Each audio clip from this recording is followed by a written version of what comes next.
Ito ang tandaan nyo. Pagsisisihan nyo ang ginawa nyo ito. Babawiin ko ang lupang ito. At lahat kayo ay luluhod sa aking harapan. Lolo, tuyong-tuyo na rin po ang mga taniman at ang mga natitirang pananim po ay nangamamatay na. Natatakot po ako, Lolo. Nagsimula na. Nagsimula na ang sumpa ni Celia, Apo. Wala kang laban sa akin. Hindi mo kayang gamitin ng tama ang butya ng bagyo. Bakit hindi mo nalang ibigay sa akin yan upang magamit ko ang rurok ng kapangyarihan ng butyang hawak mo? Hindi! Hindi ako papayag na mapunta sa agaya mo ang mutyang ipinagkaloob sa akin ni Lumawig! Magandang araw po sa inyong lahat.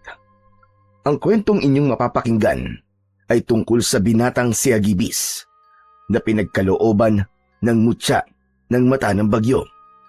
Nang dahil sa hindi pagkakasunduan ng dalawang tribo sa kanilang lugar, ay nagbitiw ng sumpa si Aling Celia. Dumapo ang matinding tagtuyot at taggutom sa baryo ni Hagibis. Ngunit sa tulong ng mutya ng bagyo, ay naibalik ni Hagibis sa normal ang lahat. Ngunit tapos na nga ba ang paghihiganti ni Aling Celia? Ano nga ba ang kayang gawin ng pusong binalot na ng pagkasakim at puot? Ngunit bago po ang lahat, mga idol, huwag po nating kalimutan mag-subscribe at i-hit ang notification bell sa aking YouTube channel na The Voice Addict at Apong Isaak para sa mas marami pang makapigil hiningang kwentong aswang at katatakutan mula sa mundo ng kababalaghan. Umpisahan na po natin ang kwento. Ilang minuto nang nakatayo ang binatang si Hagibis sa pintuan ng kanilang kubo. Halos 1 oras na ang nakakalipas simula nang umalis ang lolo Paki niya na siyang pinuno sa tribong kanilang kinabibilangan, ang tribong Gantayon. Sa baryong yon na kanilang kinaroroonan ay may 2 tribong naninirahan. Ang isa pang tribo ay ang tribong Dumalna na pinamumunuan naman ni Aling Celia. Makalipas ang ilang sandali ay natanaw ni Hagibis si Lolo Paking na paparating. Sinalubong niya ito at nagmano siya. Agad na umupo si Lolo Paking sa upuang yari sa kawayan. Bakas sa muka ng matanda ang pagkabalisa. Lo, ano po nangyari sa pagpupulong? Naging maayos po ba? Ikinalulungkot ko. Pero hindi, Hagibis. Ayaw pumayag ni Celia sa mungkahi ko na panatilihin ang pagmamayari ng baryong ito sa 2 tribo. Ang gusto niya ay ang tribong Dumalna ang magmayari ng lupa ng ating baryo. Kaya naman, natapos ang pagpupulong, nagalit na galit si Celia at ang iba pang katribo niya. Iginiit ni Celia na ang mga ninuno niya ang luminang sa malaking bahagi ng taniman sa baryo. Bakit po kasi hindi na lang natin hayaan na ang tribong Dumalna ang mamahala at magbayari ng lupa ng baryong ito? Para naman wala na pong gulo. Handa naman sana akong gawin yan. Pero nagbago ang isip ko nang may nagsabi sa akin sa plano ni Celia. Aalisan niya ng karapatang mamuno sa baryo natin ang kahit na sinong kasapi sa tribong Gantayon. Maging ako ay mawawala ng posisyon sa sarili natin tribo. Ang gusto lang ni Celia ay 1 tribo na lang ang maninirahan dito. At yun ay ang tribong kinabibilangan niya. Teka, ang ibig niyo pong sabihin magiging kasapi na rin po tayo ng tribong Dumalna? Aba, hindi naman po yata tama yun, Lo. May sarili po tayong paniniwala at kultura. Isa pa, hindi po pwedeng mabura na lamang ang ating tribo. Tama lang po na hindi po kayo sumang-ayon sa gusto niyang mangyari. Hindi talaga ako papayag, Apo. Hindi ko alam kay Celia kung bakit bigla siyang nagkaroon ng kagustuhan na pamunuan ang buong baryo. Gayong matagal ng panahon na payapang nakatira rito ang 2 tribo. Elo, ano na po pala ang mangyayari ngayon? Bukas ay magkakaroon ng butuhan sa liwasan. Pagbobotohan kung mananatiling 2 tribo ang narito sa ating baryo o ang tribong dumalna na lamang. Teka po, maiba ko. Ikaw ba'y nakapagluto na ng ating pananghalian? Nagutom ako sa pulong kanina. Iniin-in ko na lang po ang sinaing, Lo. Nakapagluto naman na po ako ng bulanglang at pritong galunggong. Aba, mukhang masarap yun ah. Mas lalo tuloy ako nagutom. Kung ganun ay tara na, kumain na tayo. Agad na tumalima si Agibis upang maghanda ng kanilang tanghalian. Nang makita niyang luto na ang sinaing, ay inalis niya na yon sa kalan. Matapos maghain, ay dumulog na ang maglolo sa pagkainan. Pumikit muna sila upang magpasalamat sa pagkain na nasa kanilang harapan. Maraming salamat sa ating poong lumikha at sa bathala ng kalikasan na si Lumawig sa pagkain na aming pagsasaluhan ngayon ng aking apo. Naway manatili ang masaganang ani sa aming baryo upang lahat ng mamamayan na naninirahan dito ay araw-araw na may makakain. Muli, maraming salamat po, poong lumikha.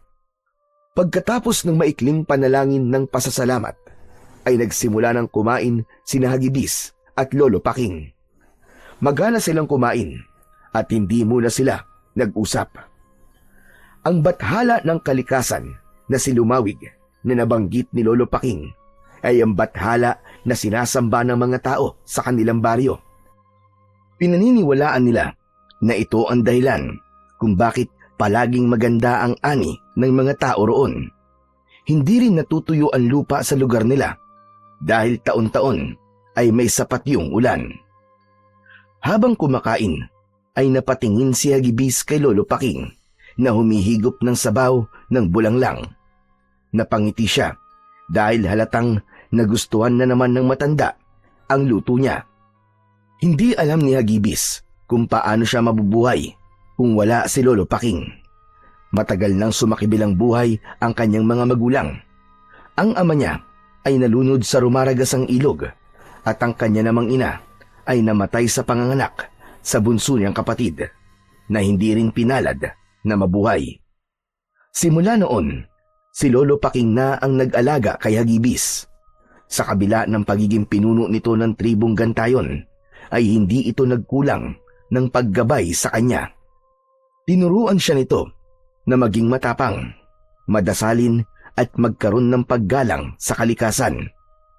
Lumaki si Hagibis na daladala ang lungkot ng nakaraan niya, ngunit matatag ang loob dahil sa pagmamahal at paggabay ng kanyang lolo. Araw-araw ay maagang gumigising si Hagibis upang magtrabaho sa palayan na pagmamay-ari nila na nasa silangang bahagi ng baryo. Isang lupain na minana pa ni Lolo Paking sa mga ninuno nito. Nang matapos na silang mananghalian, ay inilabas na ni Hagibis ang minatamis na saging.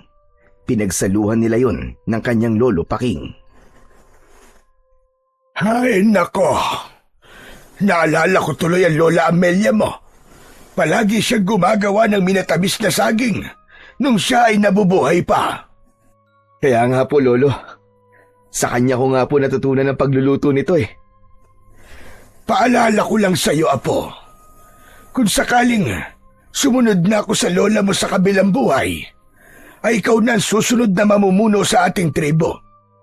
Alam kong nakita mo kung paano ko ito pamunuan. At sana, Apo, ipagpatuloy mo lang yon. Mahalin mo ang nasasakupan natin at mamahalin ka rin nila pabalik. Aba, Lolo, huwag naman po kayo magsalita ng ganyan. Matagal pa po ang buhay nyo.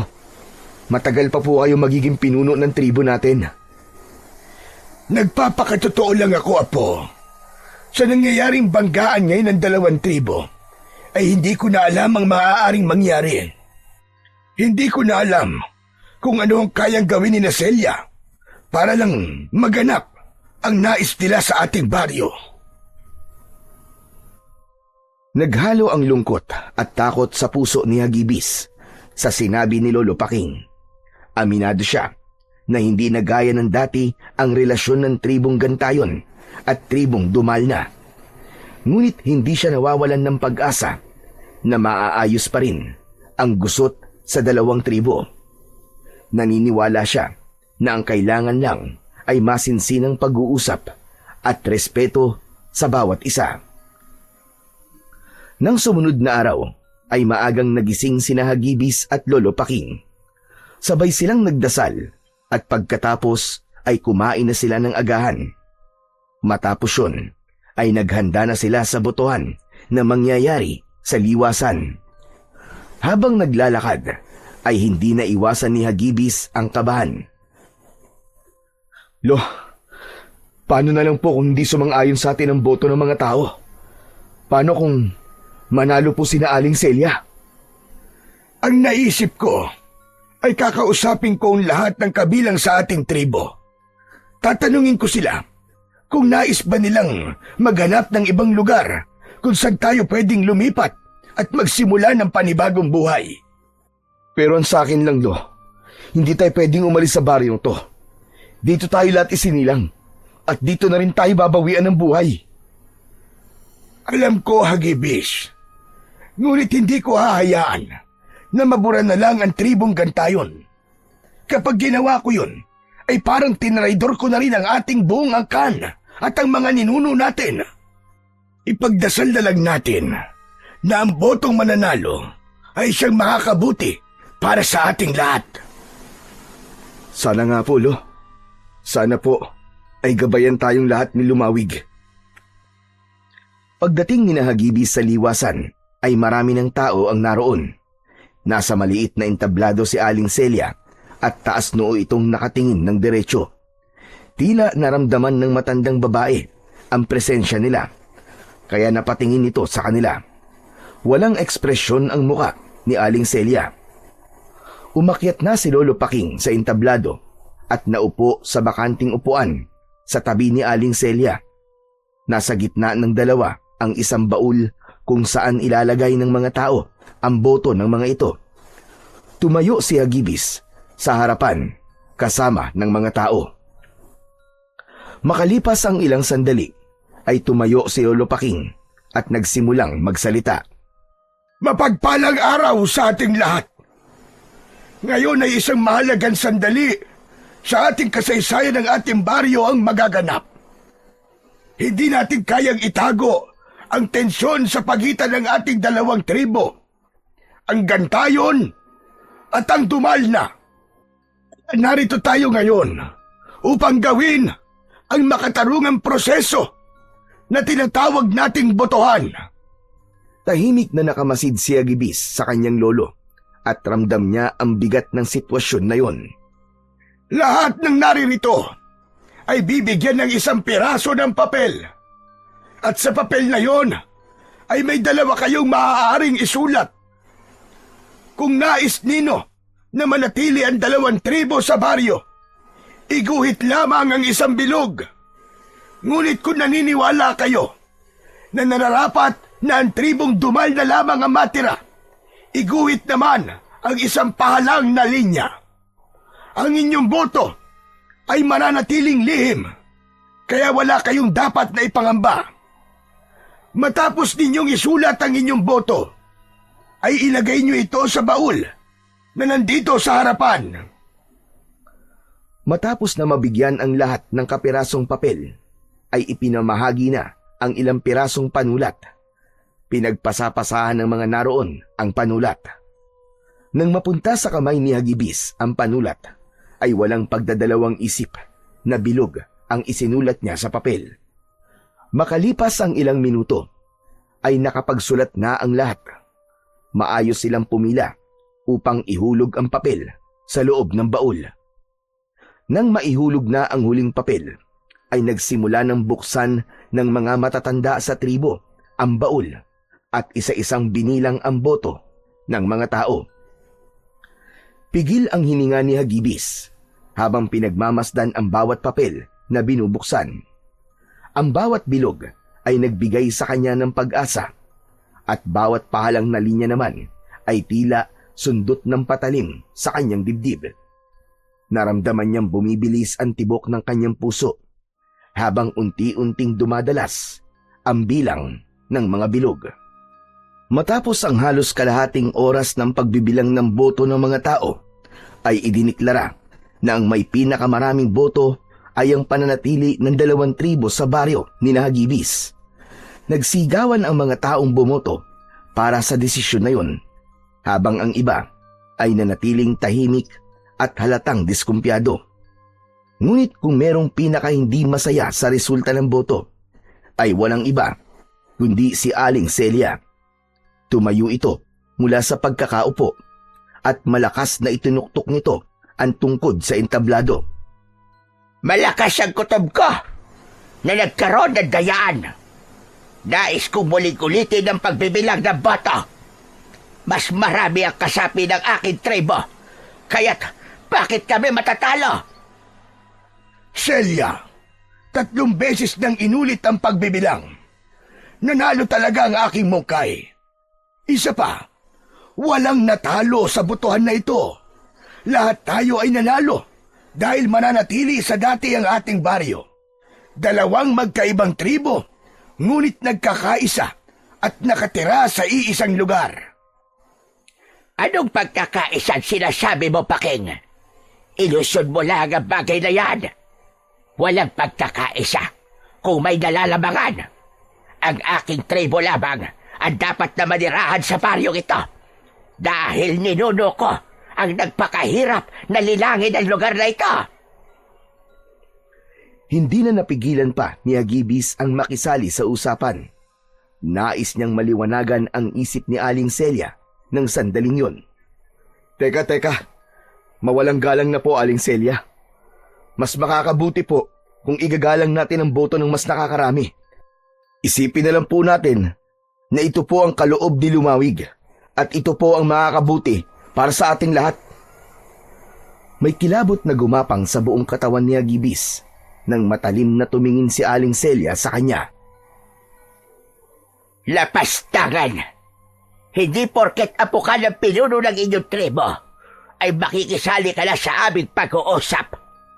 Isa pa, wala akong pakialam sa bathala yung si Lumawig. Ang tribo nyo lang ang naniniwala sa kanya at hindi ang aming tribo. Celia, hindi tama na nagsasalita ka ng ganyan sa aming bathala. Kung hindi ka naniniwala kay Lumawig, ay huwag mo sana siyang bastusin. Wala kayong pakialam. Ito ang tandaan mo, Paking. Hindi pa tayo tapos. Sisiguraduhin ko na ang tribong Dumal na pa rin ang tanging tribo na mananatili sa baryong ito. Naputol ang pagsasalita ni Aling Celia nang magsigawan ang mga tao. Kinantsawan ito at may mga nagsabi na hindi ito marunong tumanggap ng pagkatalo. Dahil doon ay mas lalong nag-init ang galit ng matandang babae. Isa-isang pinagdududuro ni Aling Celia ang mga taong nasa harapan nito. Wala kayong paggalang sa pinuno ng tribong Dumal na. Alam ko na ang mga nagsasabi ng hindi maganda sa akin ay mula sa tribong Gantayon. Sa bagay, hindi na ako dapat pang magtaka dahil ang inyong pinuno ay mapagpanggap at nagtatago lang sa mabait na imahe. Pero ito ang tandaan nyo. Pagsisisihan nyo ang ginawa nyo ito. Babawiin ko ang lupain ito. At lahat kayo ay luluhod sa aking harapan. Mabigat ang mga akbang na bumaba si Aling Celia sa maliit na entablado. Patuloy pa rin ang pagkantsaw ng mga tao sa matandang babae. Sumunod kay Aling Celia ang mga kasama sa tribo nito at ang tanging natira sa liwasan ay ang mga bumoto na manatili sa baryo nila, ang 2 tribo.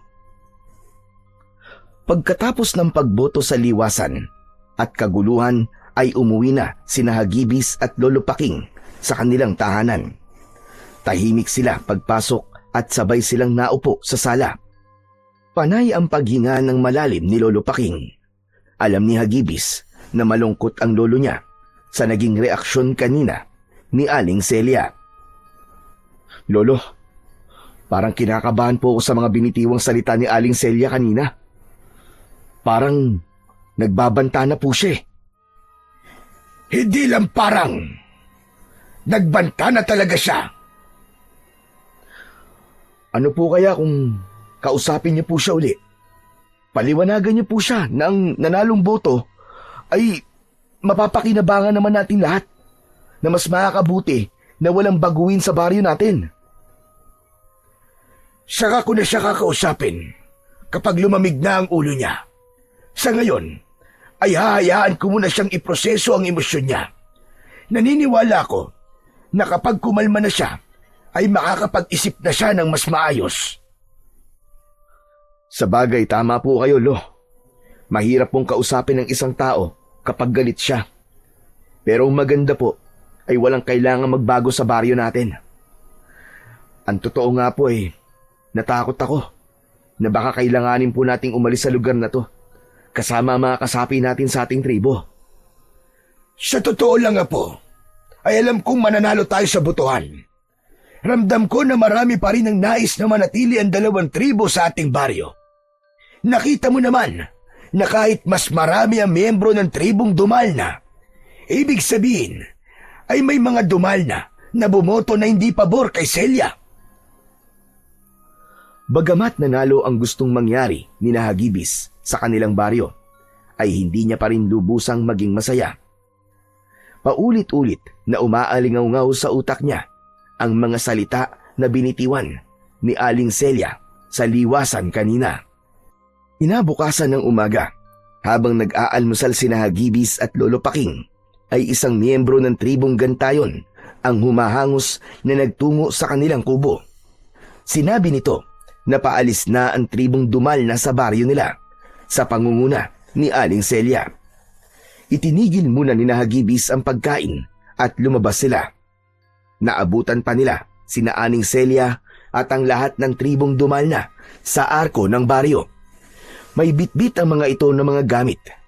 Humarang sila at si Aling Celia ang humarap sa kanila. Celia, ano na namang ibig sabihin nito? Bakit kayo aalis? Hindi ba't ito naman ang gusto mo, Paking? Ang nanalong boto ay mananatili ang 2 tribo sa ating baryo. Walang nakalagay doon na aalis kayo. Ano ba naman ito, Celia? Wala nga. Pero wala na rin dahilan para manatili pa kami sa lugar na ito.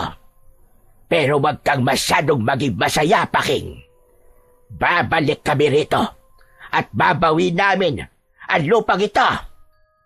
Aling Celia, wala naman po nagpapaalis sa inyo Malahimik ka, Hagibis. Palagi ka na lamang sumisigit sa usapan ng matatanda. Wala kang galang. May karapatan ng apo ko na makisali sa usapan natin, lalo na't siyang susunod na magiging pinuno ng aming tribo. Celia, mag-usap muna tayo. Kumalma ka muna at pag-isipan mo ng 1,000 beses ang iyong desisyon. Napakaraming 1,000 beses ko na nag-isip. Mapapagod lamang ang utak ko. Isa pa, buo na ang desisyon namin. Aalis kami rito. Pero gaya na sinabi ko kahapon, babawin kong lupa ng aking mga ninuno. At isinusumpa ko na sa pag-alis namin ay makakarana sa baryong ito ng tagtuyot. Walang pananim na mabubuhay sa lupang ito. Tandaan mo yan, Paking. Sisiguraduhin kong pagsisisihan yung lahat na ipinagkait nyo sa aming mga Dumalna. Ang lupang dapat ay sa amin. Wala nang nagawa sina Hagibis at Lolo Paking nang magpatuloy sa paglalakad sina Aling Celia palayo sa kanilang baryo. Lahat ng mga Dumalna ay masama ang tingin sa kanila. Lolo, hindi na po ba talaga natin sila mapipigilan? Pinal na ang desisyon ni Celia. Hayaan na lang natin sila, Hagibis. At baka magkagulo pa. Ang ikinakatakot ko lamang ay ang sumpang binitiwan ni Celia. Bakit naman po kayo matatakot doon? Salita lang naman po yun, Lo. Imposible po magkaroon tayo ng tagtuyot. Hindi po tayo pababayaan ng bathala ng kalikasan na si Lumawig. Hindi mo naiintindihan na po. Si Celia ay mula sa angkan ng mga babaylan at mangkukulam. Maaaring magkatotoo ang sumpang iniwan dito ni Celia. Kailangan ko magpatawag ng pagpupulong sa ating nasasakupan. Kailangan malaman nila na kailangan nating magtipid sa tubig at anihin na ang mga pananim na pwede nating anihin. Hindi na nag-aksaya pa ng oras si Lolo Paking. Agad nitong tinipon ang mga natitirang tao sa baryo na karamihan ay mula sa tribong Gantayon. Sa harap ng lahat ay ipinaalam ni Lolo Paking ang sumpa na binitiwan ni Aling Celia bago ito umalis. Ipinaliwanag ni Lolo Paking ang mga dapat paghandaan gaya ng pagtitipid ng tubig, ang mas maingat na pag-aani ng mga pananim at ang pagbabantay sa mga palatandaan ng pagdating ng tagtuyot. Tahimik lang si Hagibis habang pinagmamasdan ang mga kabaryong seryosong nakikinig sa kanyang lolo. May mga nanay na may kalong na bata, matatanda at ang ilang magsasakang may putik pa sa paa mula sa palayan. Bagamat maganda pa ang lagay ng panahon ng mga sandaling yon, ay may takot na unti-unting nagigising sa dibdib ni Hagibis. Nang matapos ang mabilisang pagpupulong, ay bumalik na ang mga tao sa kani-kanilang gawain, habang sina Hagibis at Lolo Paking naman ay nagtungo na sa kanilang taniman at palayan. Siniguro nila na may sapat na tubig sa irigasyon. Nang sumunod na araw, ay nagsasagawa ang lahat ng ritual ng pag-aalay kay Lumawig upang masiguro nila na hindi magkakaroon ng tagtuyot sa kanilang baryo. Pagkatapos ng ritual ng pag-aalay, ay naglakad na sina Hagibis pauwi. Lo, matanong ko po kayo. Sa tingin niyo po ba ay hindi na po mangyayari ang sumpa ni Aling Celia? Sa akin palagay, ay ginawa na natin ang lahat para makontra ang sumpa ni Celia. Umasa tayo at patuloy na magdasal na sana ay hindi tayo pabayaan ni Lumawig. Kahit minsan naman po hindi po niya tayo pinabayaan. Minsan nga, kahit hindi umaayon ang panahon sa mga itinatanim natin, ay maganda pa rin ang ating ani. Kahit paano, ay naging kampante sina Hagibis na hindi mangyayari sa baryo nila ang sumpa ni Aling Celia. Mas pinaghusay pa ng mga tao roon ang pag-aalaga sa mga pananim, lalo na sa mga palay. Hanggang sa lumipas ang mga araw, ay walang kakaibang nangyari sa mga pananim. Manaka-naka ay nagkakaroon pa ng pag-ulan, kaya hindi natutuyo ang mga lupa. Ganun pa man, patuloy pa rin ang pagtitipid ng tubig ng mga tao. Ngunit isang umaga, medyo mainit ang panahon, kaya naisipan ni Hagibis na maligo upang maging presko ang kanyang pakiramdam. Kinuha niya ang timba sa kanilang banyo. Sumisipol na naglakad siya papunta sa nag-iisang poso sa kanilang baryo, kung saan kumukuha ang lahat ng tubig. Itinapat ni Hagibis ang timba sa bunganga ng poso. Nagsimula niyang bombahin ang poso. Nung una ay may konting lumabas na tubig, pero hindi naglaon, ay tila hangin na lang ang lumalabas. Napakunot bigla ang noo ni Hagibis. Paulit-ulit niyang binomba ang poso, pero wala ng tubig ang lumabas mula roon. Hindi na pinilit pa ni Hagibis na maglabas ng tubig ang poso. Bumalik na siya sa bahay nila at naabutan niyang nagkakape si Lolo Paking sa labas. Aba, Hagibis, ang aga-aga mo naman yatang mag-igib. Nag-almusal ka na ba? Hindi pa po at hindi pa rin po ako nakakapag-igib. Aba, wala pong lumalabas na tubig sa poso. Ano? Paanong nangyari yun? Kahapon lang ang daming tubig sa poso. Isa pa, imposibleng maubusan ng tubig ang poso natin dahil malapit sa bundok ang balon kung saan nakalinya ang poso. Nagtataka nga rin po ako, Lo eh. Ang mabuti pa po siguro tignan natin ang balon na pinagkukunan ng tubig ng poso. O siya, sige. Magtungo na tayo ron ngayon para malaman na kagad natin kung ano ba talaga ang nangyayari at walang tubig ang ating poso. Mabilis na inubos ni Lolo Paking ang kape nito at agad na tinahak nila ni Hagibis ang daan papunta sa balon kung saan nakakonekta ang poso. Sa kanilang paglalakad ay nakasalubong nila si Emong na kababata ni Hagibis. Magandang umaga po, Lolo Paking. Saka, sa'yo na rin, Hagibis. Saan ang punta nyo? Sa balon, kung saan kumukuha ng tubig ang ating poso. Wala kasing lumalabas na tubig sa poso ngayon eh. Ano sabi mo? Paano nangyari yun? Kagabi lang ay naligo pa nga ako sa may poso eh. At tagal-tagal ko naligo at ang lakas-lakas pa ng tubig sa poso. Teka, hindi kaya naubos ko yung tubig kasi matagal ako naligo? Imposible naman yung mangyari, Emong. Pero may hinala kami ni Lolo na baka naubos na ang tubig sa balon. Hala, ganun ba? Akala ko ako may kasalanan eh. O sige, samahan ko na kayo. Wala naman akong gagawin eh. Hinayaan ni Hagibis na sumama sa kanila si Emong. Medyo naging matagal ang kanilang paglalakad dahil nasa paanan ng bundok ang balon. Nang makarating sila roon, ay tagaktak na ang kanilang pawis. Hingal na hingal si Emong at parang mawawalan na ito ng malay. Grabe, kakaiba ang init ng panahon ngayon ah. Parang ilang metro lang ang layo ng araw sa atin. Ang sakit sa balat ng init. Kaya nga, nakapagtataka nga ang panahon ngayon. Dapat ay tag-ulan na. Ngunit hindi pa tayo nakakaranas ng ulan ngayong linggo na to. Lo, hindi kaya nagkatotoo na po ang sumpa ni Aling Celia? Una, nakakapagtaka po ang sobrang init ng panahon ngayon. Tapos, bigla po nawala ng tubig ang poso natin. Huwag ka na munang magsalita ng tapos, iyo. Baka naman may sira lang ang poso. O di kaya barado ang linya. Pinagtulungan ng tatlo na alisin ang takip ng balon na gawa sa semento. Mabigat yun, kaya bahagya silang nahirapan.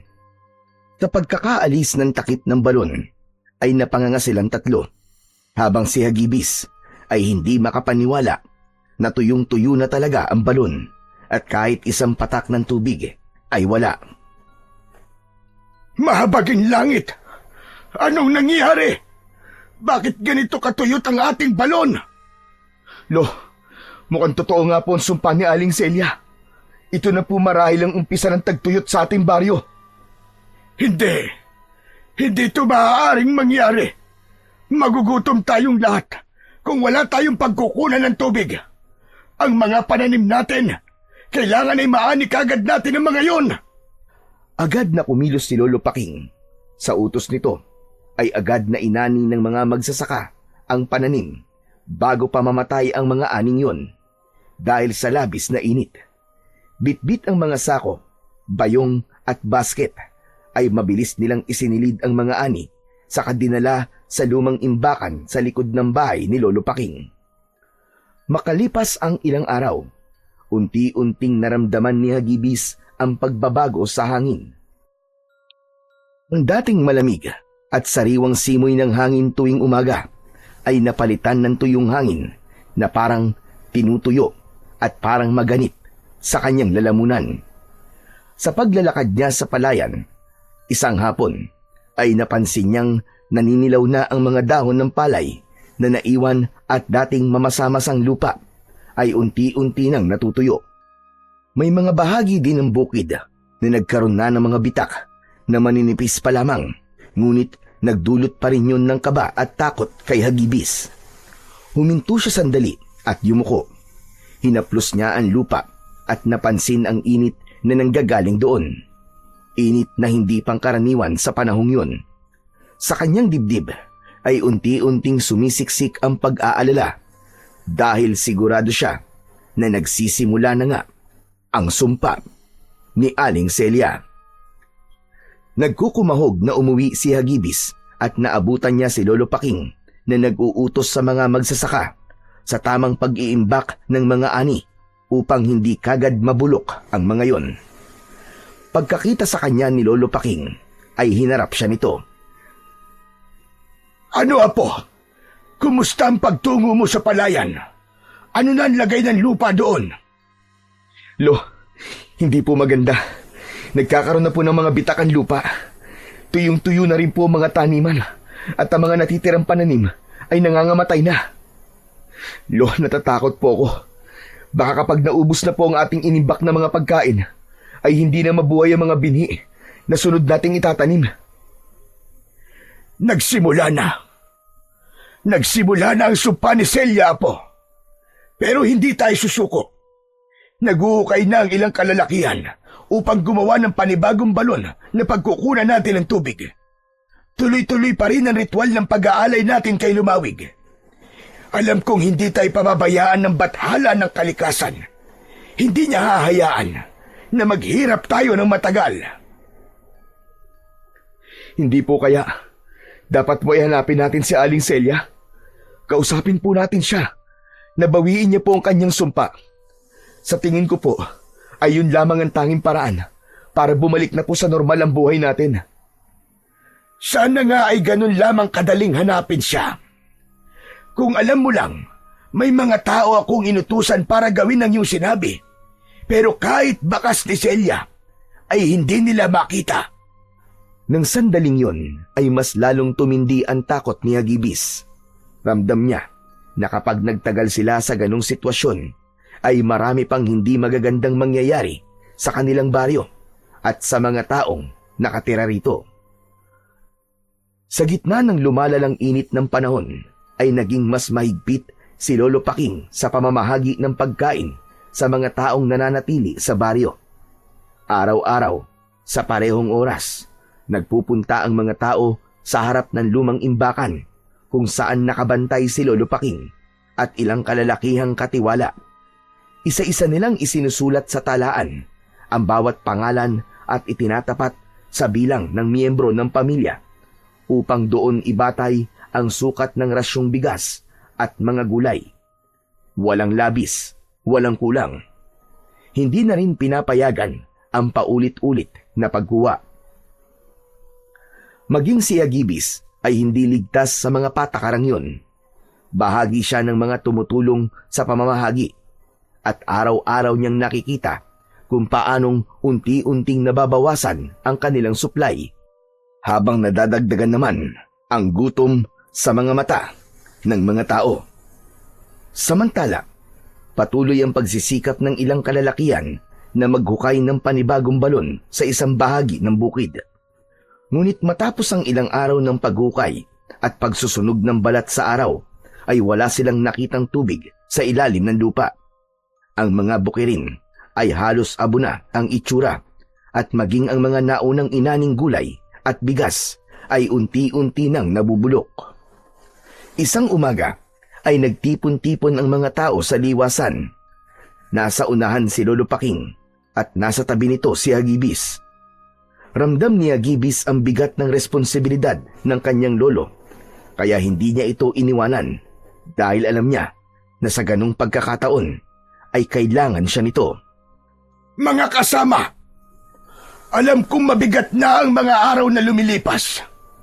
Wala tayong tubig at paubos na ang ating mga pagkain. Alam ko ring marami na sa inyo ang nangangamba, natatakot at nawawalan ng pag-asa. Pero ngayon, higit kailanman, ay kailangan natin ng isa't isa. Magsama-sama tayo. Ang mga natitirang butil ay paghahati-hatian. Ang tubig sa lumang banga ay isa sa ayos ang rasyon. Walang masasayang. Ang sino mang lalabag ay papatawan ng parusa. Umihip ang mainit na hangin at napapikit si Lolo Paking. Saka muling nagsalita. Pero wag tayong mawawalan ng pananampalataya. Patuloy tayong magdasal kay Lumawig. Siya ang bathala ng kalikasan. Hindi niya tayo pababayaan. Hindi niya tayo hahayaang mamatay sa gutom o uhaw. Ang unos ay may katapusan. At kapag natapos ito, babangon tayong muli. Walang pumalakpak sa mga taong naroon hanggang sa may sumigaw na isang lalaki nang nagkamali ito ng pagboto pabor sa nais mangyari ni Lolo Paking. May bumato ng bulok na kamatis sa matanda at tinamaan ito sa dibdib. May ilan pang sumunod na nagbato ng bulok na kamatis. Doon na iniharang ni Hagibis ang sarili sa kanyang lolo. Tama na! Tama na mga kasama, uminahon kayo! Tama na, tumigil kayo! Hindi kagustuhan ng lolo ko nararanasan natin ngayon. Kung meron man dapat sisihin dito ay walang iba, kundi si Aling Celia. Siya ang nagpataw ng sumpang ito sa ating baryo. Ginagawa ng ating pinuno ang lahat para hindi tayo mamatay sa gutom. At sana'y nakikita niyo yon. Alam kong kaya ganyan ang inyong reaksyon ay natatakot kayo. Ganon din ako mga kasama. Maging ako ay natatakot din. Ngunit hindi sagot ang karahasan at pagsisisihan sa ating pinagdadaanan ngayon. Pagkakaisa mga kasama. Pagkakaisa at pagtutulungan ang kailangan natin ngayon. Walang silbi para sa mga tao ang mga salitang binitiwan ni Hagibis. Diskumpiyadong umalis ang mga tao hanggang sina Hagibis at Lolo Paking ang natira sa liwasan. Maya-maya ay lumapit sa kanila si Emong na may dalang labakara. Pinunasan nito ang muka ni Lolo Paking na puno ng katas mula sa mga bulok na kamatis. Grabe na talaga mga tao dito. Naghahanap na sila ng masisisi. Nakalimutan na yata nila magagandang nagawa niyo sa ating baryo, Lolo Paking. Hayaan mo na. Intindihin na lamang muna natin sila sa ngayon, Emong. Natatakot lang sila. At bilang inyong pinuno, ay kailangan ko pang tatagan. Ano na lamang ang mangyayari kung mauuna pa akong panghinaan ng loob kaysa sa aking nasasakupan? Hayop siya. Kasalanan to ng Aling Celia na yun. Kung naging maluwag lang sana ang pagtanggap niya sa resulta ng botohan, ay hindi mangyayari to. O kaya, pwede naman silang umalis nang hindi nag-iiwan ng sumpa. Dati tinitingala ko siya. Pero ngayon, hindi na. Narinig ko yata ang pangalan ko. Nakakatuwa naman.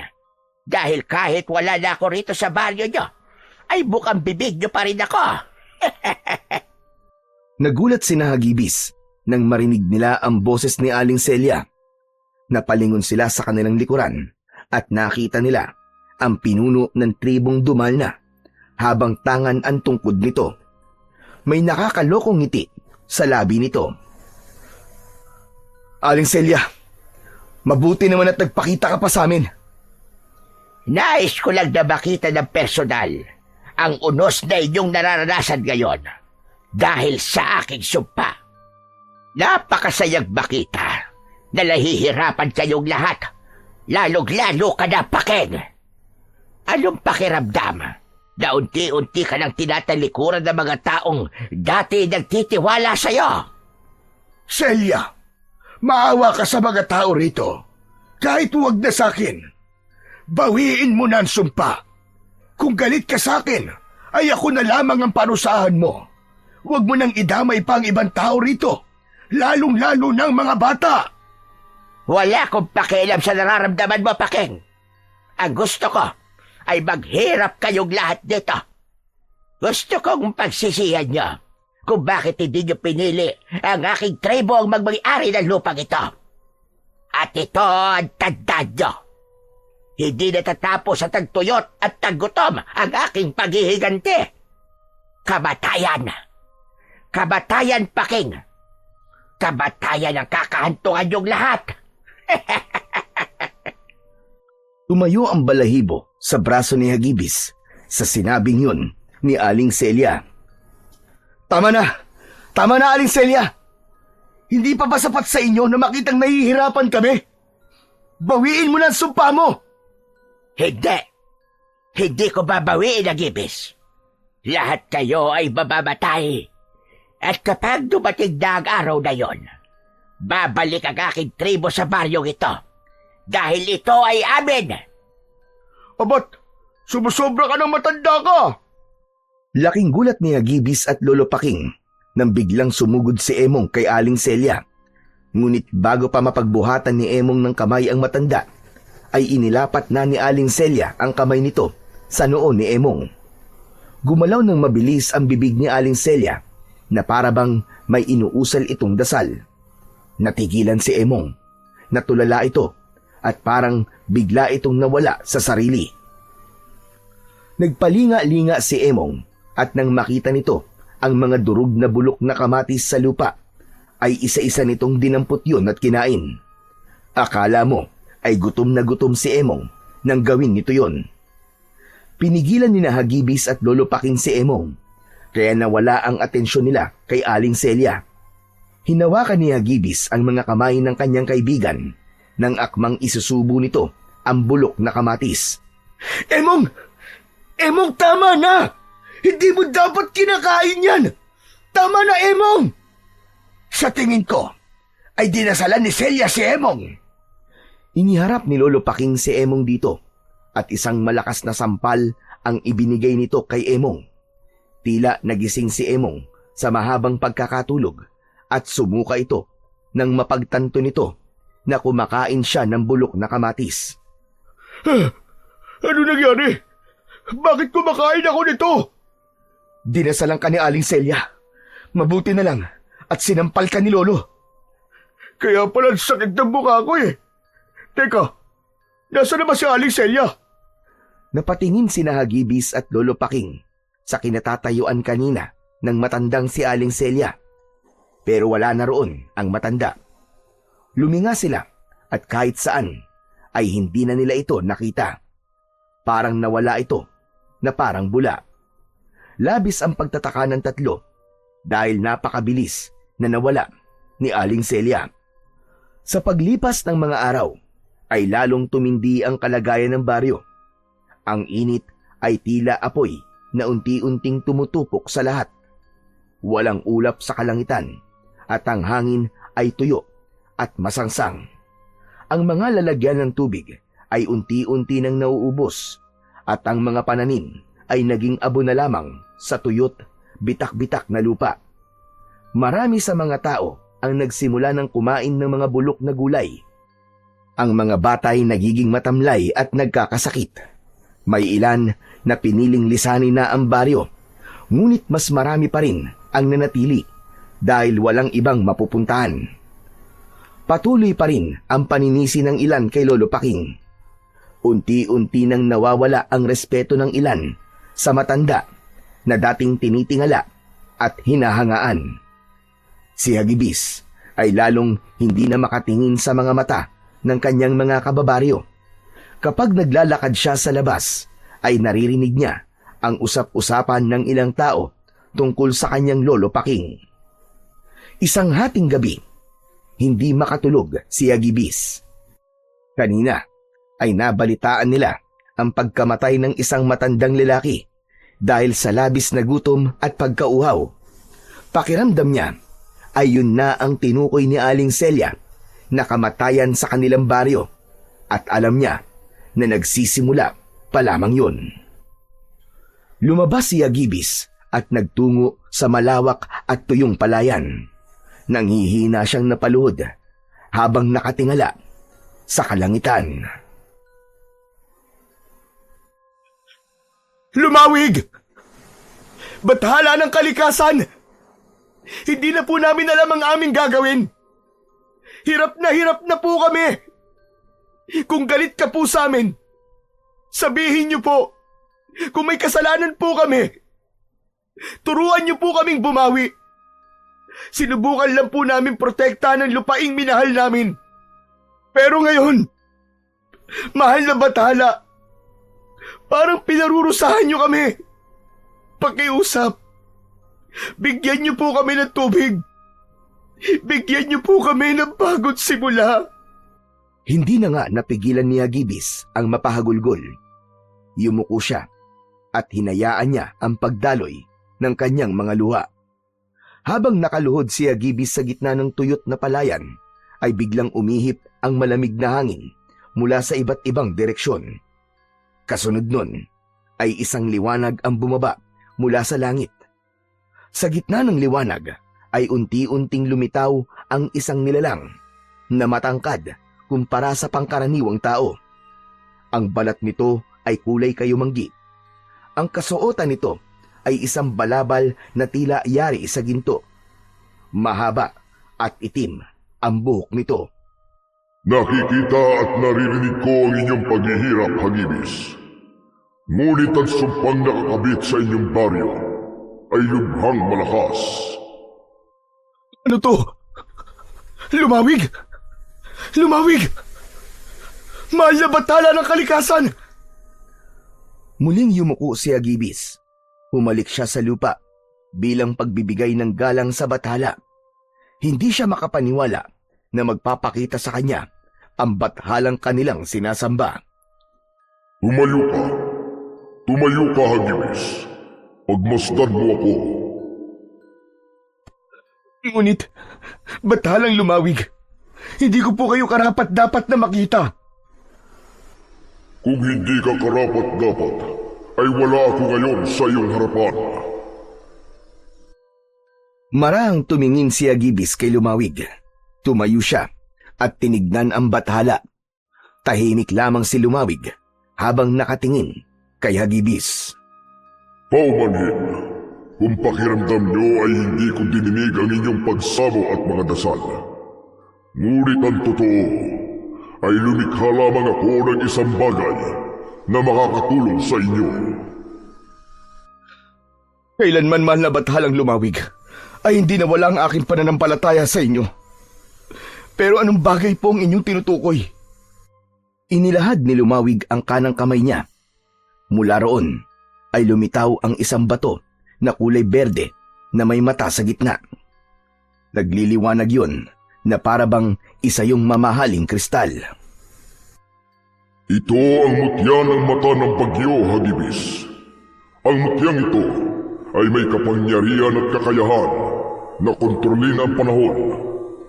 Kaya nitong kontrolin ang ulan, hangin at maging ang kidlat. Ipagkakaloob ko to sa inyong baryo at ipagkakatiwala ko to sa isang tao na karapat-dapat. Hindi makapaniwala si Hagibis sa kanyang narinig. May bumangon na pag-asa sa kanyang dibdib. Hiling ko po mahal na bathalang Lumawig, ay makita niyo po ang taong karapat-dapat sa mutya ng mata ng bagyo. Nililikha ko pa lamang noon ang mutya ng mata ng bagyo. Ay alam ko na kung kanino ko to ipagkakaloob. At ngayon ay nasa harapan ko na siya. Nanlamig si Hagibis sa kanyang narinig. Agad niyang nakuha ang ibig sabihin ng bathala. Mahal na bathalang Lumawig, huwag niyo pong sabihin na ako po ang tinutukoy ninyo. Tama ka. Tama ka, Hagibis. Nasa iyo ang lahat ng katangian na aking hinahanap sa taong magtatangan ng mutya ng mata ng bagyo. Kaya tanggapin mo ang mutya na ito. Gamitin mo ito upang tulungan ang mga tao sa inyong baryo, Hagibis. Gamitin mo ito at lumikha ka ng ulan. Basain mo ang mga lupa upang muli itong mataniman. Matama na tinitigan ni Hagibis ang mutya ng mata ng bagyo na nasa palad ni Lumawig. Nagdadalawang isip siya kung tatanggapin niya ba yon o hindi. Huwag kang magduda sa iyong sarili, Hagibis. Dahil mismo ako ay walang naramdaman na pagdududa sa iyo kahit gapatak. Tanggapin mo na ang mutya. Kunin mo na ito sa aking palad. Napalunok si Hagibis. Dahan-dahang umangat ang kanyang kamay hanggang sa nahawakan na niya ang mutya ng mata ng bagyo. Isang kakaibang enerhiya ang gumapang sa buo niyang katawan. Mabilis siyang gumapang sa bawat hibla ng kanyang laman at ugat. Ikinulong niya sa kanyang palad ang mutya at nang buksan niya ang palad niya ay naging kwintas na ang mutya ng mata ng bagyo. Palagi mong isuot ang kwintas na yan at huwag mong hahayaan na mapunta yan sa maling kamay. Malaki ang tiwala ko sa iyo, Hagibis. Alam kong gagamitin mo ang mutya ng mata ng bagyo sa tama at sa kabutihan. Maraming salamat. Maraming salamat po, mahal na Bathalang Lumawig. Makakaasa po kayo na hindi ko po ito gagamitin sa kasamaan at para makapanglamang sa aking kapwa. Gagamitin ko po ito sa kabutihan at sa kapakanan ng mas nakararami. Bahagyang yumukod si Hagibis at sa pag-angat ng kanyang muka ay wala na sa kanyang harapan si Lumawig. Muli siyang nagpasalamat sa bathala ng kalikasan at isinuot na niya sa kanyang leeg ang kwintas na may palawit ng mutya ng bagyo. Humahangos na tumakbo si Hagibis pabalik sa kanilang bahay. Nang makarating siya roon, ay agad niyang ginising si Lolo Paking. Lolo Paking, gumising po kayo! Ano ba? At nanggigising ka ng tulog, Hagibis? Hindi naman po pwedeng manggising ng gising, di ba? Sa bagay, tama ka. May maganda po akong sasabihin sa inyo. Magugulat po kayo. Siguruhin mo lamang na maganda yan. Tandaan mo na ginambala mo ang tulog ko. Tignan niyo po ang kwintas ko, Tignan niyo pong mabuti. Matamang pinagmasdan ni Lolo Paking ang suot na kwintas ni Hagibis. Napakunot ang noo ng matanda. Aba, saan mo ba nakuha ang kwintas na yan? Maganda at mukhang mamahalin ba to? Hindi po ito isang pangkaraniwang kwintas lang. Ito po ang mutya na mata ng bagyo. Ipinagkaloob po sa akin to ni Lumawig. Sinalat ni Lolo Paking ang noo at leeg ni Hagibis. Wala ka namang lagnat, pero bakit nagsasabi ka ng ganyan na po? Lolo naman totoo po mga sinasabi ko. Tinawag ko po kanina si Lumawig sa palayan at nagpakita po siya sa akin. Ibinigay po niya sa akin ang mutyang ito para tulungan po tayong lahat. Kaya po nito magpaulan, Hindi po tayo pinabayaan ni Lumawig. Dilinig niya po ang dasal natin sa pamamagitan po ng mutya na ito. Hindi nakapagsalita si Lolo Paking. Sa labis na kasiyahan ni Hagibis ay niyakap niya ang kanyang lolo. Pagsapit ng umaga ay muling nagpatawag ng pagpupulong si Lolo Paking sa liwasan. Iilan lamang ang taong nagpunta at naintindihan ni Hagibis na marami na ang nawalan ng tiwala sa kanyang lolo. Ngunit sa sandaling yon ay naniniwala siya na babalik na ang tiwala ng mga tao sa kanila at sa bathala ng kalikasan na si Lumawig. Mga kababaryo, pakinggan ninyo ang apo kong si Hagibis.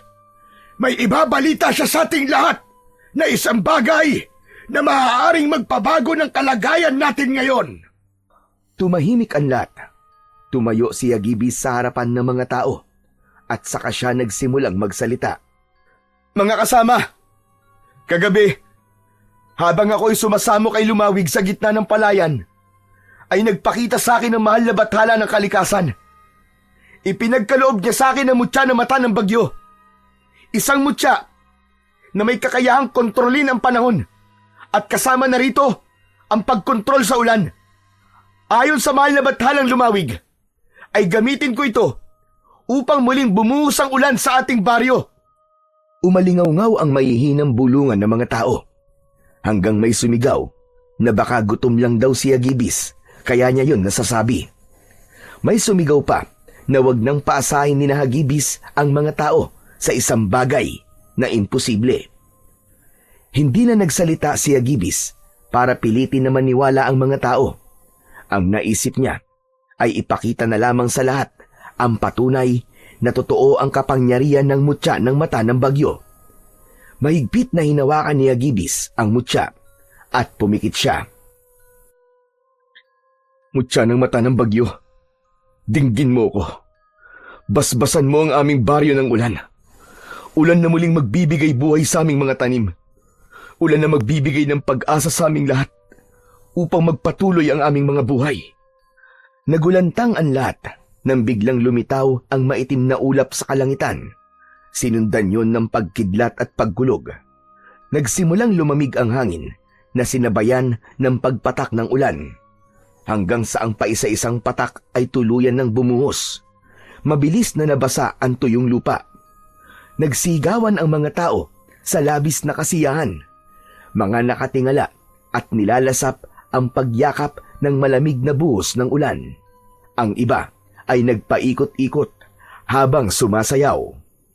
Naluluwang napatingin si Agibis kay Lolo Paking. Lo, umuulan na! Umuulan na po! At yun ay dahil sa iyo, Apo, at sa mutya ng mata ng bagyo. Binigyan mo ulit ng pag-asa ang lahat. Maraming salamat, Apo. Salamat din po kay Lumawig. Kung hindi niya po ipinagkaloob sa akin ang mutya ng mata ng bagyo, ay hindi ko po ito magagawa. Hinayaan lang ni Agibis na magsaya ang mga tao sa pagbuhos ng ulan. May ilan na nagsahod ng batya at timba. Alam ng lahat na malaki ang magagawa ng muling pag-ulan sa kanilang baryo dahil muling nabasa ang kanilang lupa at maaari na ulit nila yung taniman habang ang mga balon naman ay muling magkakaroon ng tubig.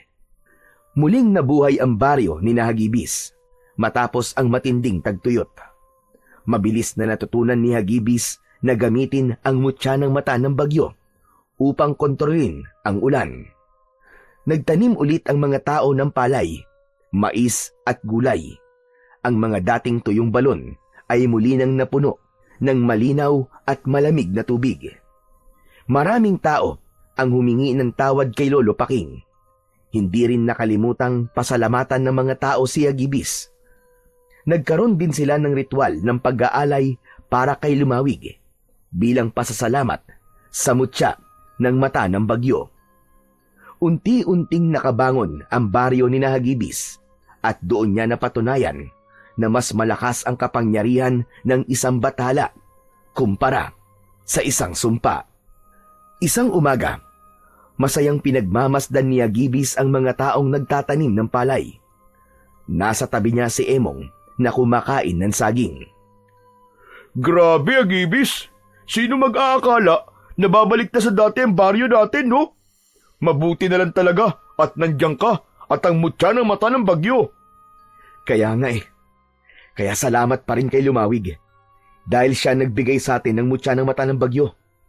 Pero alam mo, Emong, sa nangyari sa baryo natin ay isang bagay ang napagtanto ko. Yun ay hindi dapat tayo mawalan ng tiwala sa plano ng Diyos sa atin kahit puro pagsubok at paghihirap pa ang ating nararanasan. Dahil ibibigay niya ang ipinagdarasal natin sa tamang panahon at pagkakataon. Nox! Ang talinghaga mo na magsalita ngayon, ha? Napangiti na lang si Agibis. Babalik na sana siya sa pagtulong sa pagtatanim ng biglang hawakan ni Emong ang braso niya. Teka, sandali lang, Agibis. Tignan mo yung matandang babae na nasa ilalim ng puno ng bangga. Tignan mo, ayun o. Hindi ba? Parang si Aling Celia yun. Tinignan ni Agibis ang matandang itinuro ni Emong sa kanya. Medyo may kalayuan yun, kaya hindi niya masigurado kung si Aling Celia nga ba yun. Upang malaman nila kung tama ang kanilang hinala, ay lumapit sila at doon nila nalaman na si Aling Celia nga yun. Matalim ang mata ni Aling Celia at mahigpit ang pagkakahawak nito sa tungkod. Oh, ano ka ngayon, Aling Celia? Walang sinabi ang sumpa mo sa mutya ng mata ng bagyo ni Agibis. Emong, tama na. Huwag ka magsalita ng ganyan sa kanya. Mutya ng mata ng bagyo? Anong mutya ng mata ng bagyo sinasabi mo, Emong? Nakikita mo ba ang kwintas ni Agibis? Yan ang mutya ng mata ng bagyo. Ibinigay sa kanya ni Lumawig, kaya umulan na dito ulit sa baryo. Tignan mo, nakakapagtanim na ulit ang lahat. Walang iyang Lumawig yan. Talagang nakialam pa. Aling Celia, iginagalang kita. Pero wala po kayong karapatan na magsalita ng ganyan sa bathala ng kalikasan. Hindi ko sinasamba ang Lumawig na yon. Kaya wala kang pakialam kung paano ko siya tawagin. Pero sige lang, magpakasaya kayo ngayon. Marahil ay napagtagumpayan nyo ang aking sumpa. Pero ang kamatayan na darating sa baryong ito ay hinding-hindi nyo mapipigilan. Wala na po mamamatay kasi nakakapagtanim na po kami. Hindi na kami magugutom at mauuhaw. Isang malademonyong ngiti ang sumilay sa labi ng matanda na nagdulot naman ng kilabot kay Hagibis. Sinabi ko bang dahil sa gutom at uhaw kayo mamamatay? Dadana ka dugo. Lahat ay mamamatay sa marahas na paraan. Maganda kayo, Hagibis. Malapit nang mangyari ang kamatayan na tinutukoy ko. Mahinang tumawa si Aling Celia. Saka ito tumalikod at naglakad palayo. Gigil na dinuro ni Emong si Aling Celia. Ang sama talaga ng ugali mo, matanda ka! Ano kaya kung sugurin ko siya para hindi na siya makabalik dito? Hayaan mo na siya, Emong. Pakiramdam ko nananakot lang yun. Saka sige, sugurin mo siya. Nakita mo naman na nangyari nung huling ginawa mo yun, di ba? Kumain ka bigla ng bulok na kamatis. Baka ngayon, putik naman ang kainin mo dahil sa dasal ni Aling Celia. O ano, sige, sugurin mo. Ay, sa bagay, tama ka. Hanggang ngayon nga nalalasahan ko pa rin yung bulok na kamatis Ang bakla. Natawa si Hagibis sa sinabi ni Emong. Nang mawala na sa paningin nila si Aling Celia, ay bumalik na sila ng kanyang kaibigan sa pagtulong sa pagtatanim sa mga magsasaka. Hindi na binanggit pa ni Hagibis kay Lolo Paking ang naging pag-uusap nila ni Aling Celia. Para sa kanya ay pawang pananakot lang ang mga sinabi ng matandang babae para sirain ang magandang nangyayari sa kanilang baryo. Ang nais ni Hagibis ay mas pagtuunan ng pansin ang kapangyarihan ng mutya ng mata ng bagyo at kung saan pa nila yon maaaring gamitin para mas lalong umunlad ang kanilang lugar. Nang panahon kasi na yon ay tanging pagkontrol pa lamang sa ulan ang kanyang nagagawa. Hindi pa niya nasusubukan na kontrolin ang hangin at kidlat. Isang gabi ay masayang nagkwekwentuhan sina Hagibis at Lolo Paking habang naghahapunan. Alam mo bang tuwan-tuwa ang mga bata dahil may nabuong sapa sa bukanan ng gubat? Yun ay dahil sa pagpapaulan mo, Apo. Nabalitaan ko nga din po yan kanina kay Emong. Maganda po na may bagong mapaglilibangan po ang mga bata dito sa baryo natin. Oo nga pala. Nasubukan mo na bang iba pang kapangyarihan ng mutya ng mata ng bagyo? At kung saan mo pa ito maaaring gamitin? Hindi pa nga po, Lo Pero pinag-aaralan ko na po. Ang gusto ko po kasi ay sigurado ako na magagamit ko ang mutya sa pagtulong sa mga tao. Dapat yung makikinabang po ang lahat. Yan! Yan, Apo! Yan ang dahilan ni Lumawig kung bakit niya ipinagkatiwala sa iyo ang mutya ng mata ng bagyo. Alam niya na gagamitin mo yan sa kabutihan. Ipinagmamalaki kita, Apo. Napangiti si Hagibis sa sinabing yon ng kanyang lolo. Lo, maraming salamat po. Pero yun naman talaga ang ipinangako ko kay Lumawig nang ibigay niya po sa akin ang mutya ng mata ng bagyo.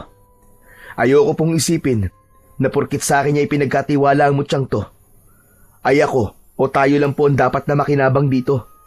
Dapat po, ang lahat ng taga rito sa atin ay makikinabang. Tama yan, Apo. Ngayon pa lang ay nakikita ko ng magiging mabuti kang pinuno ng ating tribo pagdating ng panahon. Mas lalong lumaki ang ngiti ni Hagibis sa sinabing yun ni Lolo Paking. Ngunit para sa kanya, hindi niya ginagawa ang lahat ng yun upang maipakita lamang sa mga tao kung anong klase siyang pinuno sa hinaharap. Tinutupad niya lamang kung ano ang sinabi niya kay Lumawig nang ipagkatiwala nito sa kanya ang mutya ng mata ng bagyo. Hanggang isang gabi, nabulabog ang katahimikan ng buong baryo nang umalingaw-ngaw ang sigawan ng mga tao. Maging sina Hagibis at Lolo Paking ay napabalikwas ng bangon sa kanilang pagkakatulog. At may pagtataka silang nagkatinginan. Lo, sigaw po ba yun ng mga tao? Sa tingin ko ay oo po. Tara, lumabas tayo at tignan natin kung ano nangyayari. Bago sila lumabas, ay kumuha ng itak si Lolo Paking. Upang makasiguro, ay kinuha na rin ni Hagibis ang isa pang itak. Sa paglabas nila, ay nakita nila ang mga taong nagkakagulo. May mga tumatakbo, ngunit wala silang nakikitang humahabol sa mga ito. Isang babaeng takot na takot ang hinarang ni Lolo Paking upang tanungin kung ano ang nangyayari. Ayon sa babae, ay merong tila taong putik na pumasok sa bahay nito at inatake ito at ang asawa nito. Nalaman nila na pinatay ng mga taong putik na yon ang asawa ng babae. Luminga sina Hagibis sa paligid at nakiramdam. Wala silang nakitang kakaiba. Naglakad sila hanggang sa makarating sila sa maputik na bahagi ng baryo.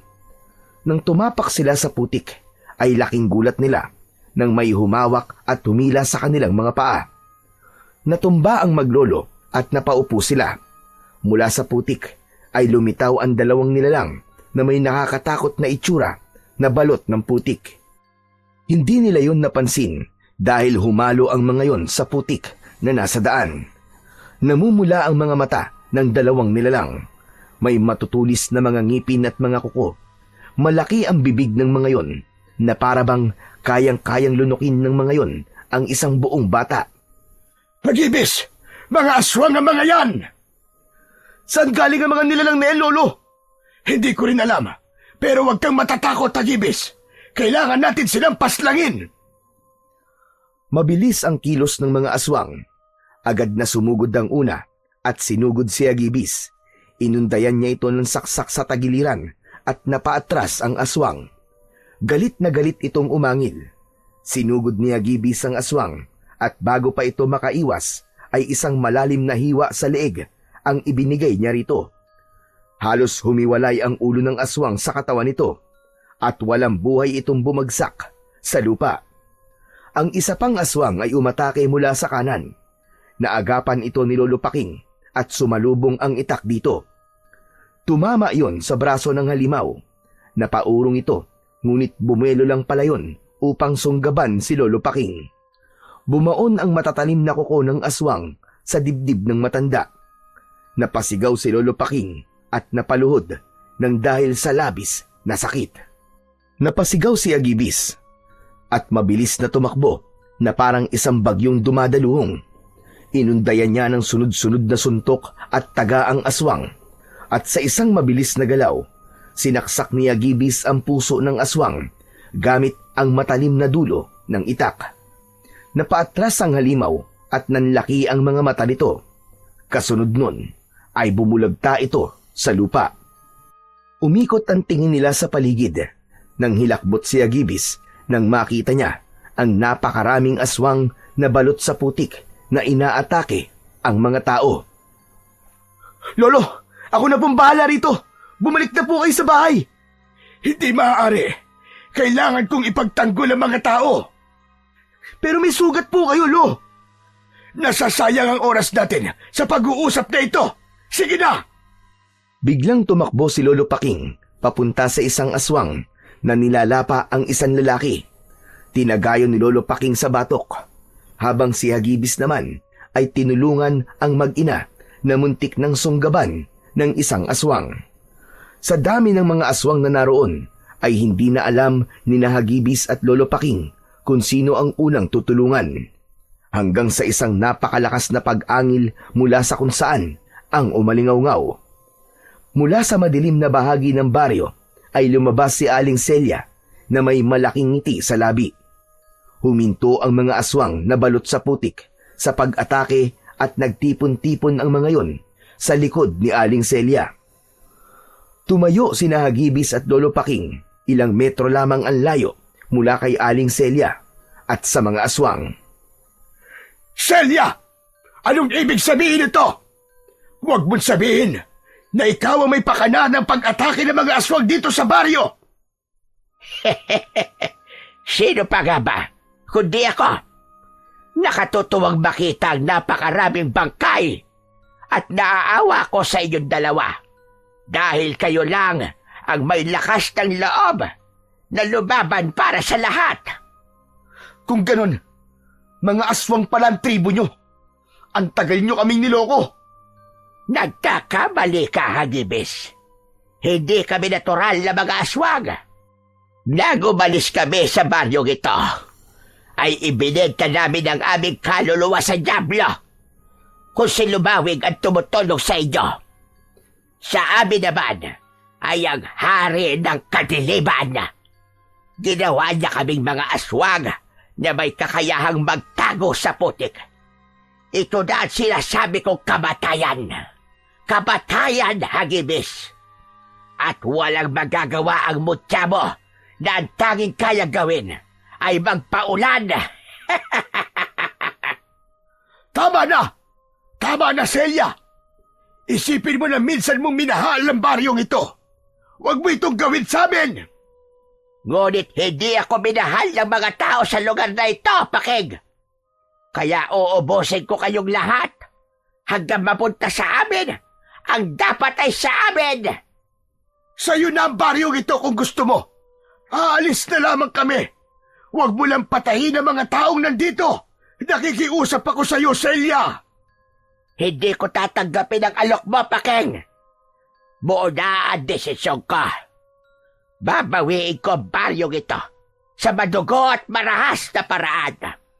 Lahat kayo na narito ay mamamatay. Isang malakas na tawa ang pinakawalan ni Aling Celia bago mabilis na tumakbo palayo ang mga aswang. Nang maiwan doon si Aling Celia, ay nagbago ang anyo nito. Gaya ng mga alagad nito, ay naging aswang din ito na balot ng putik. Masangsang ang amoy nito na maihahalin tulad sa imbornal. Mabilis din itong nawala sa paningin ng lahat. Nang makasiguro sila na wala na sina Aling Celia, ay inasikaso na ni Hagibis at Lolo Paking ang mga sugatan. Labis na nanlumo si Hagibis nang makita niya na may ilang pinatay ang mga aswang. Nadurog ang puso niya sa palahaw ng mga pamilyang namatayan. Habang ginagamot nila ang mga sugatan, ay hindi napigilan ni Hagibis na kausapin si Lolo Paking. Lo, ano na po ang gagawin natin ngayon? Panigurado po, babalik si Aling Celia dito at ang mga aswang. Sa ngayon, ay wala pa akong magandang plano, Apo. Maging ako ay nabigla din sa nangyari. Hindi ko akalain na hahantong si Celia sa puntong ibibenta niya ang kanyang kaluluwa at ang buong tribo niya sa dyablo nang dahil lang sa galit. Ganyan din po ang nararamdaman ko. Hindi na siya ang dating Aling Celia na kilala natin. Noon naman, kahit seryoso siya, ay nakikita ko mabuti siyang tao. Wala na. Wala na, Apo. Nilamon na siya ng kasakiman at puot. Nakakalungkot lang na ang problema na maaari sanang marisolba sa maayos na pag-uusap ay mauuwi sa ganito. Ipinagpatuloy ni Hagibis ang pagtulong sa mga panggagamot sa mga sugatan. Pinigilan niya ang kanyang luha dahil ayaw niyang isipin ng mga tao na mahina siya. Mabigat sa dibdib niya ang nangyari, lalo na't alam niya na isa siya sa inaasahan ng mga tao na poprotekta sa mga ito. Pakiramdam niya ay binigo niya ang kanilang baryo dahil sa meron pa ring namatay sa nangyaring pagsalakay ng mga aswang. Kinaumagahan, sa gitna ng malawak na lupa sa dulo ng baryo, ay nakahilera ang mga bangkay na balot ng kumot. Ang ilan ay hindi na makilala sa tindi ng pinsalang natamo mula sa mga aswang. Sama-samang nagtipon ang mga natitirang taga-baryo upang ilibing ang mga namatay. Isang malaking hukay ang kanilang ginawa. Doon ay maingat nilang inilagay ang mga bangkay at tinabunan ng lupa. Nag-alay sila ng panalangin pagkatapos. Matapos ang unang pag-atake ng mga aswang, ay nabahira na ng takot ang bawat sulok ng baryo. Hindi na lumalabas ang mga tao pagsapit ng dilim, at ang dating masiglang liwasan ay naging tahimik na parang isang sementeryo. Marami ang hindi makatulog sa gabi at patuloy na nagbabantay. Lahat ay nabalot sa pangambang maaaring bumalik muli ang halimaw anumang oras. Ngunit sa kabila ng lahat, nanatiling matatag sina Hagibis at Lolo Paking. Tahimik silang nagbantay at naghihintay ng kanilang susunod na laban. Isang araw, basang-basa ang lupa matapos na gamitin ni Hagibis ang mutya ng mata ng bagyo upang umulan. Habang nagpapahinga siya sa ilalim ng puno ng mangga, ay bumalik sa alaala niya ang gabing umatake sa baryo nila ang mga aswang. Hindi mawala sa isip niya ang nakakatakot na anyo ng mga yon, lalo na si Aling Celia. Sa lalim ng kanyang pag-iisip ay hindi niya namalayan ang pagdating ng kaibigan niyang si Emong. Hagibis, tikman mo itong suman na ginawa ni nanay. Ang sarap oh! Hindi pinansin ni Hagibis si Emong. Nanatili siyang nakatingin sa kawalan. Hoy, Hagibis! Aba, ang lalim naman yata ng iniisip mo. Ikaw pala, Emong. Pasensya ka na. Iniisip ko kasi kung paano natin matatalo si na Aling Celia. Napakarami nila. Marami rin tayo. Pero hindi lahat ay kaya makipaglaban sa mga aswang. Mabigat na problema nga yan. Kahit ako, hindi ko itataya ang buhay ko para labanan ng mga aswang na yun. Amoy pa lang nila ay nakakasukan eh. Kahit ang lapitan sila ay hindi ko kaya. Kung may magagawa lang sana ako. Pero tanging itak lang ang kaya kong gamitin na sandata. Eh di, gamitin mo ang mutya ng mata ng bagyo. Napatingin si Hagibis kay Emong. Tila may bumangon na pag-asa sa kanyang dibdib sa sinabing yon ng kanyang kaibigan. Ang galing mo. Tama ka, Emong. Ang mutya ng mata ng bagyo. Marahil ay pwede kong gamitin ito bilang sandata laban sa mga aswang. O di ba? Sabi ko na sa'yo, nag-iisip din ako paminsan-minsan eh. Hindi ba't nakokontrol mo ang panahon? Ang kidlat, ang hangin. Yun, gamitin mo ang kakayahan mo na yun para labanan ng mga aswang. Pero unahin mo si Aling Celia kasi matagal na akong pikon sa pagmumukha ng matandang hukluban na yun eh. Salamat, Emong, sa sinabi mo. Hayaan mo at sasabihin ko kay Lolo Paking ang ideya mo. Ayos! Pero bago mo sabihin sa kanya, tikman mo muna tong suma ni nanay. Pinagbigyan naman ni Hagibis si Emong at tinanggap niya ang inaalok nitong suman. Nang maubos niya yon, ay nagmamadali siyang umuwi sa kanilang bahay upang kausapin ang kanyang lolo. Ngunit pagdating niya sa kanilang bahay, ay wala roon si Lolo Paking. Lalabas na sana siya para hanapin ito nang biglang dumating ang matanda. Bakas sa mukha nito ang pagod at pagkabahala. "O, Lo, saan po kayo galing at parang pagod na pagod po kayo?" Sa liwasan, pinulong ko mga tao. Sinabi ko sa kanila na hindi ko sila pipigilan kung nais nilang umalis muna dito. Hinimok ko rin ang mga kalalakihan na lumaban, ngunit kakaunti lang ang may lakas ng loob. Naiintindihan ko naman kung bakit marami ang ayaw labanan ng mga aswang dahil natatakot silang matulad sila sa mga nauna nang namatay. Pero Lo, kanina, may sinabi po sa akin si Emong. Iminungkahi po niya sa akin na gamitin ko ang mutya ng mata ng bagyo upang labanan ng mga aswang. Sandaling natigilan si Lolo Paking sa sinabing yon ng kanyang apo. Hindi makapaniwala itong tumingin kay Hagibis. Pero apo, paano mo naman gagamitin sa pakikipaglaban ang mutya ng mata ng bagyo kung ginawa ito ni Lumawig para muling mabuhay ang ating baryo? Sa tingin ko po, ay hindi lang yun ang gamit ng mutya ng mata ng bagyo. Marahil, alam po ni Lumawig na darating ang mga aswang, kaya niya po ito pinagkaloob sa akin. At bilang tagapangalaga po nito, responsibilidad ko pong protekta ng baryo natin sa lahat ng unos at sa mga halimaw na magdadala ng gulo at kamatayan dito. Sasanayin ko po ang sarili ko sa paggamit ng kapangyarihan ng mutya ng mata ng bagyo sa pakikipaglaban. Hindi ko alam kung epektibo nga ba ang ideyang yan ni Emong. Pero apo, sige, pinapayagan kitang gawin yan. At sana ay magtagumpay ka. Puno ng kumpiyansang tumango si Agibis. Isang panibagong pag-asa ang nabuhay sa dibdib nila. At walang ibang dasal si Agibis, kundi ang magtagumpay sila sa laban nila sa mga kampon ng kadiliman. Pagsapit ng hapon, habang ang araw ay dahan-dahan ng lumulubog, ay naglakad si Agibis patungo sa pusod ng gubat. Nakasabit sa leeg niya ang mutya ng mata ng bagyo.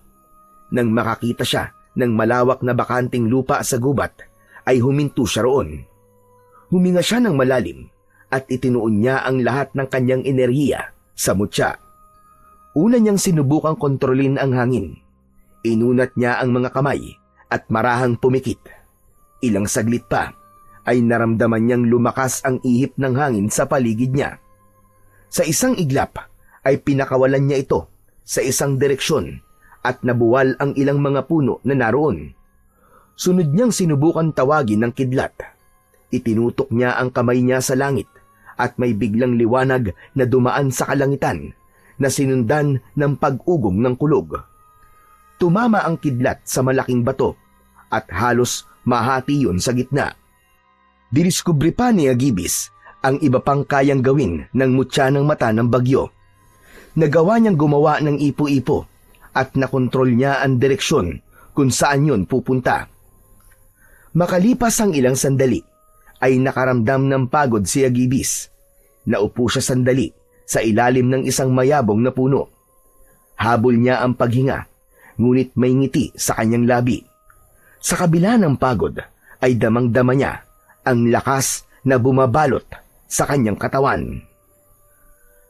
Nagulat si Agibis nang makarinig siya ng yabag sa kanyang kaliwa. Naging alerto siya at itinutok niya roon ang kanyang kamay. Isang ipo-ipo ang kanyang nilika at hinigop nun ang taong naroon. Pataas ng pataas ang tao sa gitna ng ipo-ipo. Nanlaki bigla ang mga mata ni Agibis nang malaman niya na si Emong pala ang hinigop ng kanyang ipo-ipo. Hoy! Ibaba mo ako, Agibis! Ano ka ba? Kaibigan mo ako! Ibaba mo ako rito, nahihilo na ako! Mabilis na kinontrol ni Agibis ang ipo-ipo hanggang sa tuluyan na yung naglaho. Bumagsak si Emong sa lupa na una ang pang-upo. Aray! Aray ko! Nabalian yata ako ng balakang, buwisit ka ha! Tinulungan ni Agibis si Emong na tumayo. Inilahad niya ang isa niyang kamay. Nang tanggapin yun ni Emong, ay sa kanya ito hinila patayo. Pasensya ka na, Emong ha! Akala ko kasi aswang ka eh. Grabe ka naman sa akin. Itong gwapo kong to, pagkakamalan mo akong aswang. Saka, maaga pa no, para magpakita mga pangit na yon. Pasensya ka na talaga. Ikaw naman kasi. Ano ba kasing ginagawa mo rito? Ano pa nga ba, di sinundan kita. Nang makita kita kanina na papunta ka dito sa gubat, ay alam ko na magsasanay ka sa paggamit ng mutya. At nakita ko lahat ng ginawa mo, Agibis. Ang astig! Lalo na yung pinakidlat mo, tas tinamaan yung bato, tas nahati. Wow na wow talaga! Tama ka nga.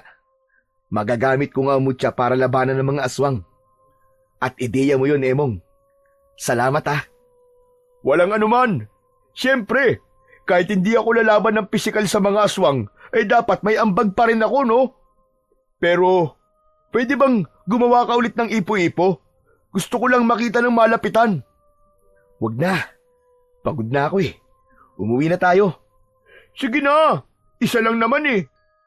Uuwi na tayo, Emong. Malapit ng dumilim mo. Ang damot-damot naman ito. Naiiling na napatawa si Agibis. Nagpatiuna na siya sa paglalakad palabas ng gubat. Habang si Emong naman ay pinipilit pa rin siyang gumawa ng ipo-ipo. Ngunit hindi niya ito pinagbigyan. Simula noon ay naging mas alerto na si Agibis tuwing sasapit ang gabi. Minsan ay mag-isa siyang lumalabas upang magronda sa buong baryo. Sinisiguro niya na ligtas ang lahat at walang aswang sa paligid na nag-aabang ng pagkakataon para umatake. Sa tuwing nagroronda siya ay palaging madaling araw na siya nakakauwi.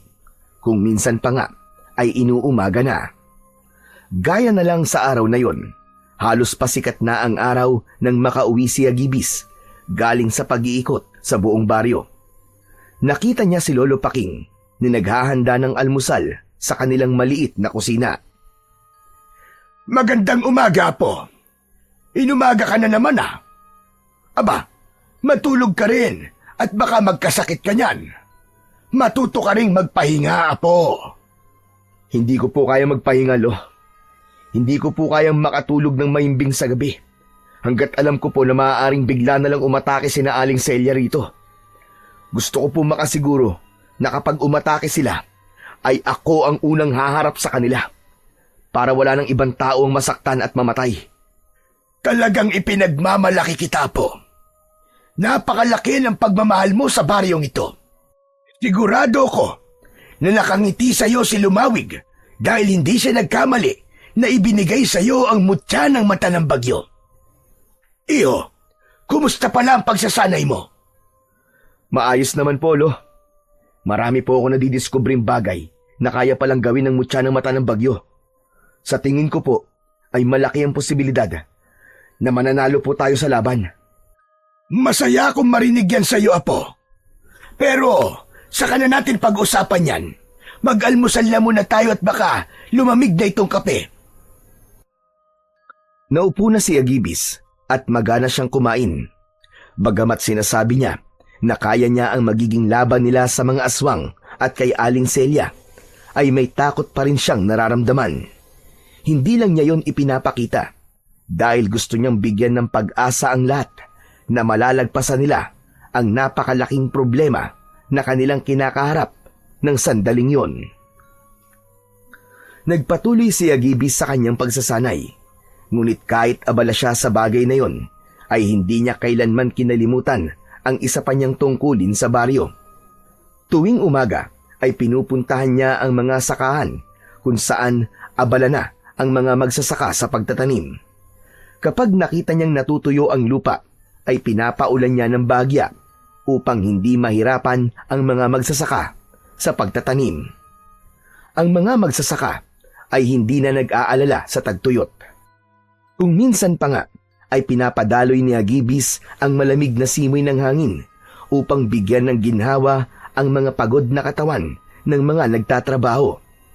Alam niyang ang kapangyarihang ipinagkaloob sa kanya ay hindi lamang para sa digmaan, kundi higit sa lahat para sa ikabubuti ng kanyang mga kababaryo. Sa bawat patak ng ulan at ihip ng hangin, nararamdaman niya ang mas malalim na koneksyon sa mga tao, sa lupa at sa kapangyarihang mula sa langit na ngayon ay bahagi na ng kanyang pagkatao. Isang gabi, matapos ang hapunan, ay lumabas sina Agibis at Lolo Paking. Nagtungo sila sa likod ng bahay at humarap sa dambana na ginawa nila kapag nais nilang magdasal kay Lumawig. Kakaiba ang kabang nararamdaman ni Agibis ng gabing yon. Kaya inaya niya ang kanyang lolo na makipag-usap sa bathala ng kalikasan. Sa gitna ng katahimikan, ibinuka ni Agibis ang kanyang mga kamay at nagsimula siyang magdasal. Mahal na bathalang Lumawig, maraming salamat po sa pagpapalang ipinagkaloob mo sa aming baryo. Sa ulan, sa tubig, at sa panibagong pag-asa na muling bumangon mula sa pinsalang idinulot ng tagtuyot. Ngunit batid ko po na hindi pa tapos ang aming laban. Alam ko pong may mas malalakas pang panganib na darating. Ang mga aswang na hindi pa tuluyang nauubos at ang takot sa kanilang pagbabalik ay unti-unting bumabalot muli sa aming mga puso. Kaya po mahal na bathalang Lumawig, hinihiling ko po sa inyo na patatagin niyo po ang aking loob. At ang bawat isa sa amin, gabayan niyo po ako sa paggamit ng mutya ng mata ng bagyo. Patawarin niyo po ako kung minsan ay napanghihinaan po ako ng loob. At ngayong gabi, itinataas ko po ang lahat ng ito sa inyong pangalan at sa ating lumikha. Pagkatapos magdasal, ay ibinaba ni Agibis ang kanyang mga kamay. Napatingin siya sa kanyang lolo nang tapikin nito ang kanyang likod. Ngunit nang pabalik na sila sa loob ng kanilang kubo, ay tila may ibinulong ang hangin kay Hagibis. Luminga siya sa paligid na parang may hinahanap, ngunit hindi niya matukoy kung ano. Bakit, Apo? May problema ba? Lo, sa tingin ko po ay narito na ang mga aswang. Tumango si Lolo Paking. Nagmamadali itong pumasok sa bahay at nang lumabas ito ay may hawak na itong dalawang itak. Ibinigay nito ang isa kay Hagibis. Lumabas sila sa kanilang bakuran. Naglakad sila at nakiramdam. Sigurado ka ba, Apo, na nandito na sila? Opo, Lo. Ibinulong po sa akin ang hangin. Nasa paligid lang po ang mga aswang. Ngunit nasaan sila? Kahit bakas o anino nila ay hindi ko makita. Huminto si Hagibis sa paglalakad. Lumuhod siya at inilapat niya ang isang kamay sa lupa hanggang sa naalala niya na nagtatago nga pala sa putik ang mga aswang. Maya-maya pa ay tumayo siya. Alam ko na, Lo, kung paano natin sila makikita. Mahigpit na hinawakan ni Hagibis ang mutya ng mata ng bagyo. Sa isang iglap ay bumuhos ang napakalakas na ulan. Mabilis na nabasa ang lupa at mula roon ay lumitaw ang mga aswang na nagtatago sa putik.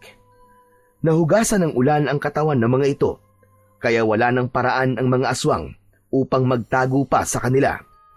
Nang tuluyan ng malantad ang mga aswang, ay tumayo ang mga yon. Pinahinto na ni Hagibis ang ulan at inihanda niya na ang kanyang sarili sa pakikipaglaban. Sabay-sabay na umatake ang mga aswang. Napangisi si Hagibis. Itinaas niya ang dalawa niyang kamay at mula sa kalangitan ay bumagsak ang sunod-sunod na kidlat. Lahat ng aswang na tinamaan ng kidlat ay bumagsak at nangisay.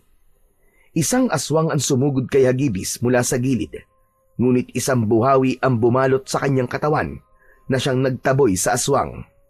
Tumalsik ito at nagpagulong-gulong sa lupa.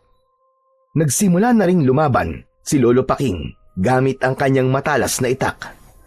Sa bawat saksak at pagharibas sa mga nilalang ng itak niya ay may isa o dalawang aswang ang bumabagsak. Umatake ang isang aswang kay Lolo Paking at bumaon sa braso ng matanda ang matutulis nitong mga kuko. Umatras ang matanda at sinaksak sa tiyan ng aswang na sinundan nito ng taga sa leeg. Lo, nasugatan ka! Ako na po ang bahala dito! Kaya ko pa, Apo! Huwag mo akong intindihin! Napalingon ng dalawa nang makarinig sila ng matinis na pagtawa na tila nagmumula sa ilalim ng lupa. Mula sa putikang bahagi ng daan ay unti-unting bumangon si Aling Celia na nasaan yung aswang. Nang ganap na itong nakatayo, ay matalim ang mga matang tumingin nito kay Hagibis. Sa tingin mo ba ay mananalo kayo dahil sa mutyang yan? Nagkakamali ka, Hagibis. Walang kahit anong mutya ang magpapabagsak sa tribong Dumalda. Wala kayong laban ng lolo mo sa akin. Huwag kang pakasiguro, Aling Celia. Nasa likod namin si Lumawig. Kaya kung inaakala mo natatakot kami sa'yo, ay nagkakamali ka! Samantala, abala si Lolo Paking sa pakikipaglaban sa natitirang mga aswang. Kita pa rin sa matanda ang husay at bilis nito pagdating sa pakikipaglaban. Nang sumugod naman si Aling Celia kay Hagibis, ay agad na nagpakawala si Hagibis ng kidlat. Pinuntirya ng mga kidlat si Aling Celia. Ngunit sa dami ng kidlat na bumagsak, ay wala kahit isa ang tumama sa matandang babae. Matagumpay nitong nalapitan si Hagibis at kinalmot siya nito sa dibdib. Hinawakan ng aswang ang balikat niya at buong puwersa siyang inihagis. Napaigik si Hagibis nang tumama ang likod niya sa lupa. Ganun pa man, ay mabilis siyang tumayo at hinarap si Aling Celia. Yan ba ang pinagmamalaki mong kapangyarihan? Walang laban ng mga kidlat mo sa bilis ka! Muling ginamit ni Hagibis ang kapangyarihan ng mutya ng mata ng bagyo. Naipon ng hangin sa harapan niya at isang malaking buhawi ang kanyang nilikha. Mabilis niyang pinalakad ang buhawi papunta kay Aling Celia. Ngunit sa isang kisap mata ay nawala ang matanda sa kinatatayuan nito. Agad na tinunaw ni Agibis ang buhawi bago pa yun mapunta sa mga kabahayan. Nagulat na lang si Agibis nang biglang sumulpot si Aling Celia sa kanyang likuran. Sumampa ito sa likod niya at kinagat siya sa balikat. Mabilis na tumalon si Aling Celia papunta sa harapan ni Agibis at malakas itong tumawa. Wala kang laban sa akin. Hindi mo kayang gamitin ng tama ang mutya ng mata ng bagyo. Bakit hindi mo na lang sa akin ibigay yan upang magamit ko ang rurok ng kapangyarihan yan? Hindi! Hindi ako papayag na mapunta sa kagaya mo ang mutyang pinagkaloob sa akin ni Lumawig! Kung ganon, ay papatayin na lamang kita at saka kukunin ang mutya sa iyo. Matapos yun, ay mabilis na sumugod si Aling Celia kay Agibis.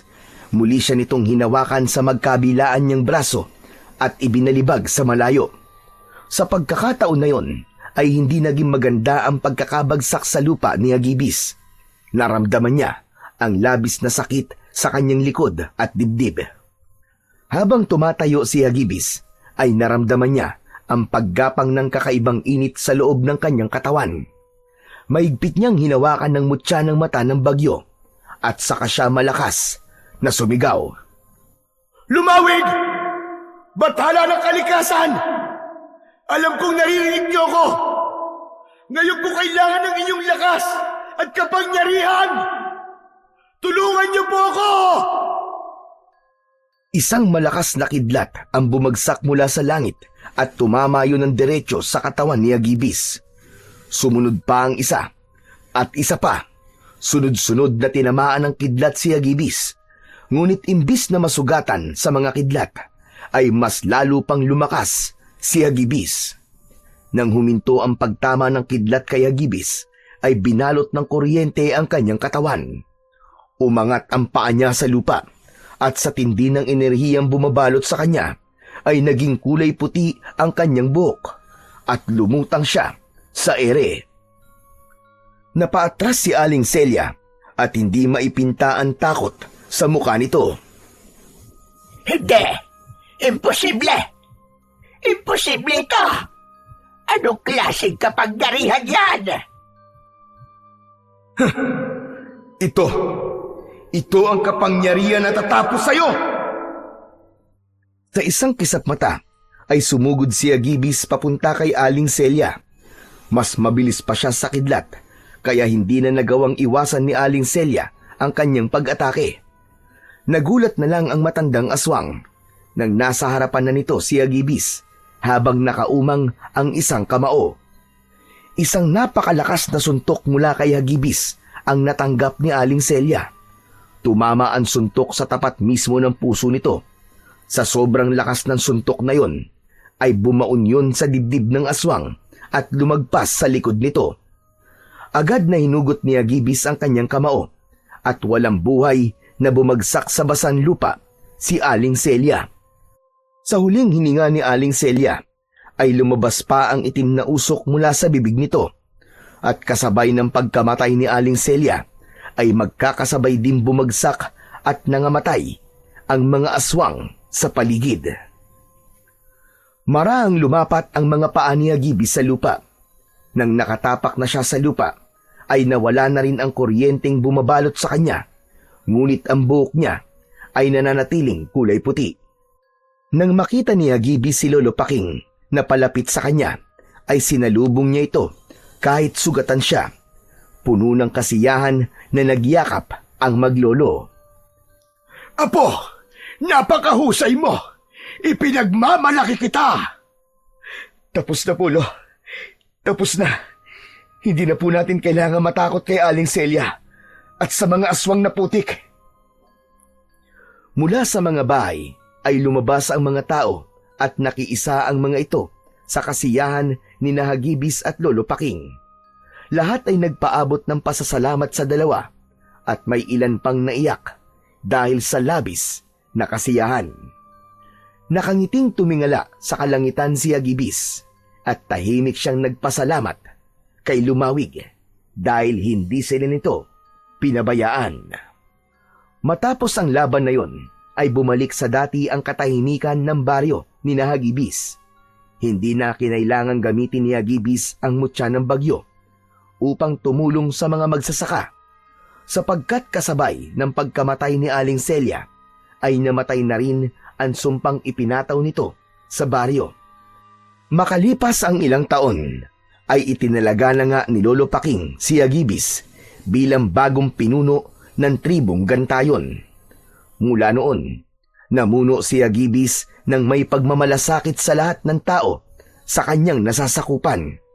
Isinulong niya ang pagkakaisa ng mga mamamayan at tinuruan niya ang lahat ng karunungan sa pag-aalaga sa kalikasan. At dahil doon, ay mabilis na nakuha ni Hagibis ang respeto at paggalang ng lahat, at hindi rin nakalimutan ng mga tao ang kabayanihan na kanyang ipinamalas noong tinapos niya ang takot ng mga tao mula sa mga aswang.